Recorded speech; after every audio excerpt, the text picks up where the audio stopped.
Bismillahirrahmanirrahim. Assalamualaikum warahmatullahi wabarakatuh.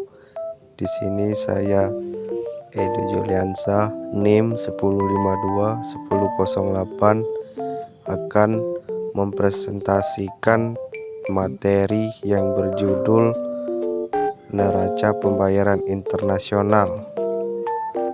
Selanjutnya itu kepengertian neraca pembayaran internasional. Apa itu neraca pembayaran internasional? Suatu sistem catatan mengenai semua transaksi ekonomi antar negara pada periode tertentu. Nah, selanjutnya itu fungsi neraca pembayaran internasional.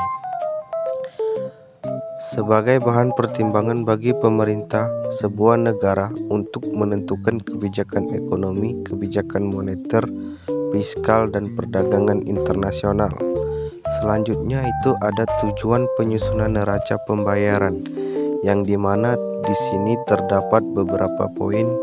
Yang pertama yaitu mengetahui peranan sektor eksternal dalam perekonomian, mengetahui aliran sumber daya dengan negara lain, mengetahui struktur ekonomi dan perdagangan, mengetahui permasalahan utang luar negeri, mengetahui perubahan posisi cadangan devisa dan prestasi tekanan terhadap nilai tukar sebagai sumber data dan informasi dalam menyusun devisa. Selanjutnya itu ada sistem pencatatan transaksi internasional, yaitu ada dua sistem, yang pertama debit dan yang kedua kredit. Kita bahas dulu yang debit, itu transaksi yang menimbulkan kewajiban membayar kepada penduduk negara lain. Sedangkan kredit adalah transaksi yang menimbulkan hak menerima pembayaran dari produk negara lain. Selanjutnya itu ada sistem pencatatan transaksi internasional. Di sini dari sistem debit, Indonesia mengeluarkan uang ke Jepang, dan di kredit Indonesia mendapatkan uang dari Jepang. Selanjutnya itu apa saja yang dicatat dalam pencatatan transaksi internasional. Dari sistem debit itu ada impor barang atau jasa dan pembayaran bunga dan dividen. Dari kredit itu ada ekspor barang atau jasa dan penerimaan barang atau dividen. Selanjutnya itu macam-macam neraca pembayaran. Di sini neraca defisit itu impor atau ekspor, debit atau kredit jika suatu negara terus-menerus defisit sektor keuangan berjalan lambat sehingga pertumbuhan ekonomi sulit untuk berkembang. Selanjutnya itu ada macam-macam neraca pembayaran.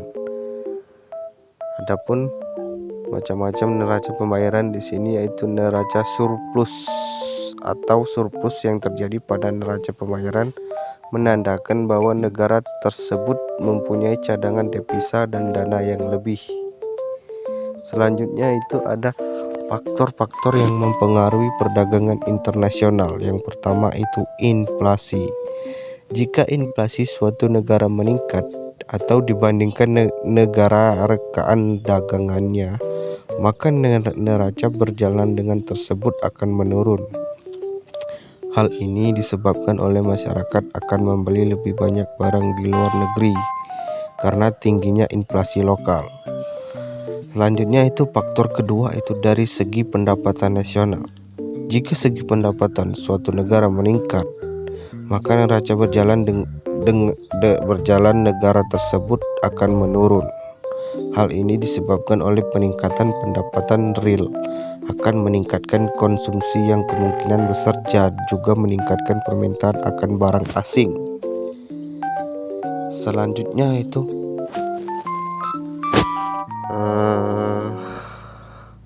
faktor-faktor yang mempengaruhi perdagangan internasional, yaitu ada batasan pemerintah. Pemerintah suatu negara dapat membatasi atau menghalangi impor dari negara lain dengan menggunakan batasan tersebut.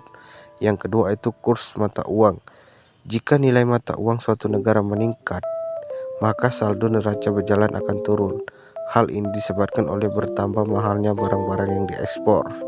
Mungkin itulah terkait materi neraca pembayaran internasional.